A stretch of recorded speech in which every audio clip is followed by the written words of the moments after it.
it when we're feeling tired, anxious, or just simply off balance. But what if the answer to being under the weather isn't to go indoors, but to actually go outside into nature itself? So today, through my project, I'll show how nature-based therapy can measurably reduce anxiety, strengthen our cognitive and social well-being, and reconnect us with something we often forget, which is the healing power of the natural world. So first, I'd like to give special thanks to my client, Dr. Heidi Schreiber-Pan, and the Center for Nature-Informed Therapy for providing guidance, resources, and access to the dataset. And also, I want to give gratitude to my community for inspiring conversations around nature, mental health, and healing, and also to Dr. Drummy for providing mentorship throughout this project. So, for my motivation and background, with the rise of ecological crises and the impacts of climate change, we can all agree that mental health has been increasingly affected. So as someone who cares deeply about nature and the environment, but has only been through traditional indoor therapy, nature therapy piqued my interest. So nature therapy is gaining popularity and offers holistic benefits beyond traditional indoor therapy. My study uses the Nature-Informed Biopsychosocial Spiritual Model Assessment, or NIBSMA, which is what I'll be calling it from now on, to measure the nature therapy's impact on well-being. My project focuses on two research questions. One, does nature therapy reduce anxiety? And the second one is there a correlation between increased nature-relatedness and improved mental health? So I worked with structured survey data from the NIBSMA assessment, consisting of pre-intervention and post-intervention data. Data preparation involved creating new calculated columns for subscale scores, reversing anxiety scores so that higher numbers reflected lower anxiety. So we wanted a higher score to show a more positive outcome. And also cleaning text data for word cloud analysis. One challenge during the data preparation was making sure that anxiety scores were properly reversed and consistently scaled. I also had to clean the responses for text mining, which required removing punctuation, numbers, and converting everything to lowercase to prepare for the word cloud analysis. So for my exploratory data analysis, I generated scatterplot matrices, or SPLOMs, to visualize relationships between variables. And for modeling, I conducted a cluster analysis using k-means to group participants based on their well-being subscales. People experience mental health interventions differently. So some may benefit from increased nature connection, while others could show heightened anxiety or improvement in social well-being.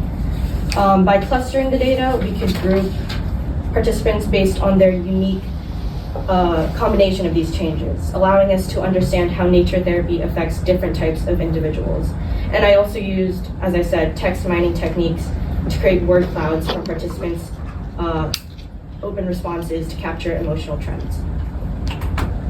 So here are two scatterplot matrices, or SPLOMs, one for pre-intervention data, which is on the left, and one for post-intervention data, which is on the right. In this study, I used subscale scores instead of just total scores to better capture the multidimensional nature of mental well-being. So rather than just looking at one overall total average score, breaking the data into subscales such as anxiety, cognitive, social, spiritual, and nature-relatedness allowed me to see which areas were most impacted by the nature therapy intervention.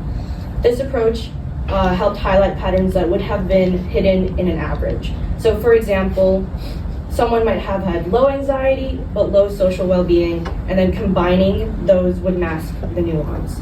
So using subscales also made the clustering analysis much more meaningful as it grouped participants based on specific areas of growth or struggle, rather than lumping everything into one score.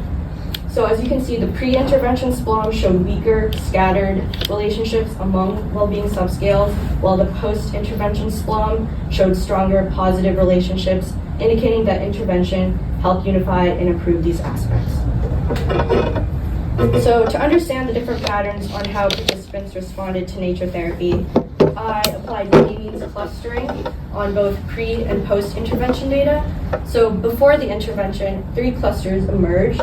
Cluster 1 showed low anxiety, but high social well-being, moderate cognitive, spiritual, and nature connection. Cluster 2 showed high anxiety, high nature connection, high social, but moderate cognitive and spiritual well-being. And then cluster 3 showed high anxiety, low cognitive, social, and spiritual well-being with moderate high nature connection. So these results suggest that participants entered the program with diverse mental health profiles. Some were thriving socially, some struggling cognitively, but many were already connected to nature. So after the intervention, the cluster patterns changed. Cluster 1 showed very high cognitive and social well-being, low anxiety, moderate spiritual, and lower nature connection. This was very small also. And then cluster 2 showed high cognitive, social, and nature well-being with low anxiety and moderate spiritual well-being. And cluster 3 showed moderate cognitive, social, spiritual well-being, and strong nature connection with moderate anxiety. So the intervention appeared to tighten these clusters, meaning that participants' well-being scores became more similar within groups. This shows that nature therapy didn't just help individual outcomes, it helped harmonize group well-being, reducing disparities, and strengthening overall cohesion. So alongside the numerical data that I analyzed, I also analyzed participants' open-ended reflections using text mining to create word clouds for 2 key questions, one asked before the intervention and one asked after the intervention. So before the program, participants were asked the question, what do you hope to gain or achieve from this program in terms of your mental health? So as you can see, the most prominent words were connection, nature, peace, calmness, and also anxiety. And this reveals that participants were actively seeking relief from stress and hoping to build a deeper connection with nature as a way to improve their emotional well-being. And then after the program, they were asked the question, can you describe any changes in your emotional state or mood during or after the program? And then obviously words like feel and felt were seen a lot, but also words like relaxed, happier, lighter, and again, nature showed strongly.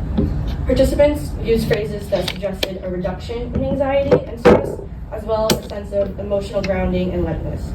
What's really powerful that I found is how these emotional terms mirror the quantitative improvements we saw in anxiety scores and also the cluster tightening. So even though nature relatedness didn't have the strongest statistical correlations with other subscales, the emotional content of these reflections show that nature played a major role in how participants made sense of their healing.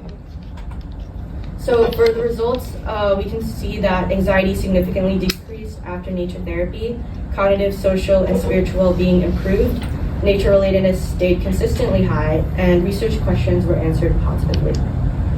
Thank you. Any questions?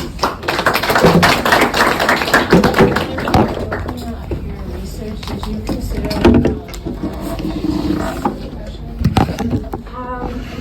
I did not. This was mostly catered towards anxiety, not depression. So I did not.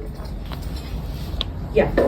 I think I missed this, but you didn't run this test, right? You found this data online? Right? No, I had a client who had the data from an assessment that she did pre-intervention and post-intervention. So she offers a lot of different programs through her company. So like backpacking trips or like just sessions around nature. So she would offer this survey before the program and then gather data from there, and then she offered a survey after the program and then gathered data from there. I have 2 more questions, if you don't mind. I think you answered the second one, but the effectiveness, it was measured based on personal opinion of the participants, right? It wasn't like observed on how. It was personal. Yeah. It was personal. Yeah. Okay. And you mentioned it's a program, it's a guided meditation, right? Which I'm assuming. There were different programs. So there were backpacking programs, so there were guided meditations, there were like different types of programs. So this was all clustered into one assessment. Do you have any idea how the meditations went? Like what was the structure of it? Was it based on I'm not exactly sure.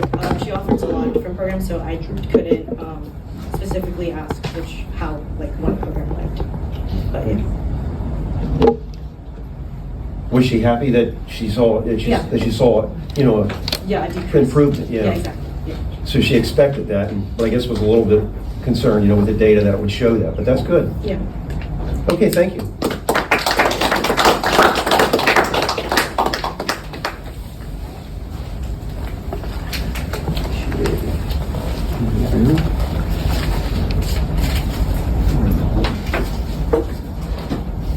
There we go.